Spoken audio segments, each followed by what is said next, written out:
আসসালামু আলাইকুম এভরিয়ান, কেমন আছেন সবাই? আশা করি সবাই ভালো আছেন। আমরা আবারও চলে আসলাম সেজু চাচার সবজি বাগানে।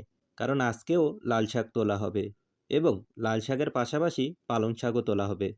আসলে আমি বাসায় বসে আমার ছাত্রছাত্রীদের পরীক্ষার প্রশ্ন করতেছিলাম। হঠাৎ সেজু চাচা বাসার নিচে এসে আমাকে ডাক দিল এবং বলল তার সবজি বাগানে আজকেও শাক তোলা হবে। সেজু চাচা ছোট চাচাকেও ডাক দিয়েছে, কিন্তু ছোট চাচা এখনো এসে পৌঁছায়নি। যেহেতু লাল শাক তুলতেছি, সেহেতু লাল শাক সম্পর্কে আপনাদের কিছু গুরুত্বপূর্ণ তথ্য জানিয়ে রাখি। আসলে এই লাল শাক আগে শুধুমাত্র শীতকালে পাওয়া গেলেও বর্তমানে এটি সারা বছরই পাওয়া যায়। ওই যে আপনারা দেখতে পাচ্ছেন, ছোট চাচা সবজি বাগানে চলে এসেছে। মোটামুটি লাল শাক যতটুকু তোলা হয়েছে এটাই খাওয়ার জন্য যথেষ্ট। এবার আমরা পালং শাক তুলব। বলে রাখি, পালং শাকে রয়েছে প্রচুর পরিমাণে ভিটামিন এ, বি, সি, ই এবং আয়রন।